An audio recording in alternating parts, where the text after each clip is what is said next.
आज की दुनिया की प्रमुख खबरें। लॉस एंजल्स में जंगल की आग। लॉस एंजल्स में जंगल की आग ने भारी तबाही मचाई है। अब तक 11 लोगों की मौत हो चुकी है और आग पर काबू पाने के लिए पानी की कमी से गवर्नर भड़के हुए हैं। म्यांमार में एयर स्ट्राइक। म्यांमार की सेना ने अपने ही देश में एयर स्ट्राइक की, जिसमें 500 घर तबाह हो गए और 40 लोगों की मौत हो गई।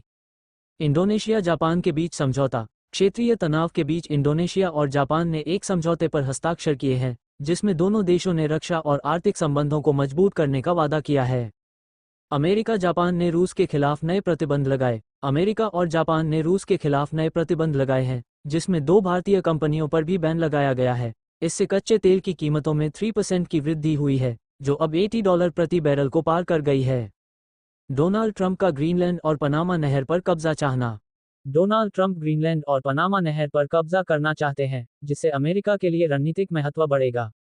यूक्रेन युद्ध। यूक्रेन युद्ध के बीच डोनाल्ड ट्रंप को हश मनी केस के सभी आरोपों से बरी कर दिया गया है, जिससे उन्हें बड़ी राहत मिली है।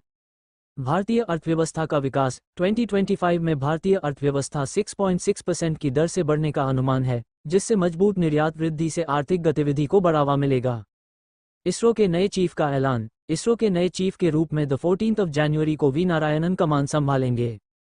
अयोध्या में रामलला का भव्य अभिषेक। अयोध्या में प्राण प्रतिष्ठा की पहली वर्षगांठ पर रामलला का भव्य अभिषेक होगा, जिसमें देश भर के 170 संत धर्माचार्य शामिल होंगे।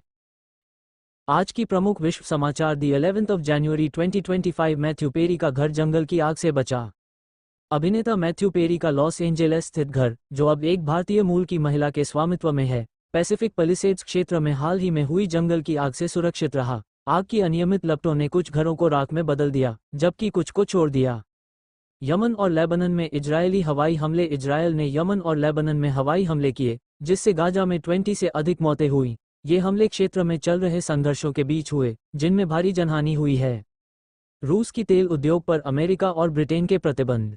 अमेरिका और ब्रिटेन ने रूस की तेल उद्योग पर सख्त प्रतिबंध लगाए हैं। इन कदमों का उद्देश्य यूक्रेन के खिलाफ युद्ध के लिए मास्को को राजस्व से वंचित करना है।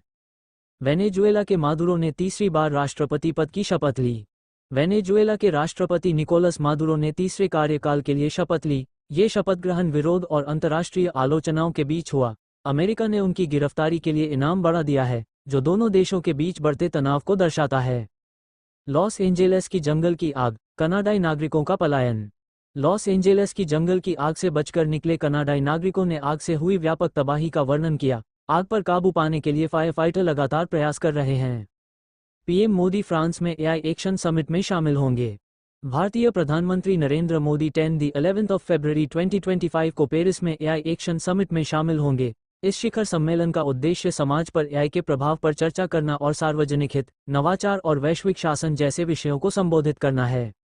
जो बाइडन ने पुतिन की स्थिति पर टिप्पणी की। अमेरिकी राष्ट्रपति जो बाइडन ने कहा कि रूस पर नई ऊर्जा प्रतिबंधों के बाद राष्ट्रपति व्लादिमीर पुतिन कठिन स्थिति में हैं। वैज्ञानिकों ने नीले सूर्य के रहस्य को सुलझाया। वैज्ञानिकों ने आखिरकार यह पता लगा लिया है कि लगभग 200 साल पहले सूर्य रहस्यमय तरीके से नीला क्यों हो गया था। इस दुर्लभ घटना का ऐतिहासिक और वैज्ञानिक स्पष्टीकरण सामने आया है।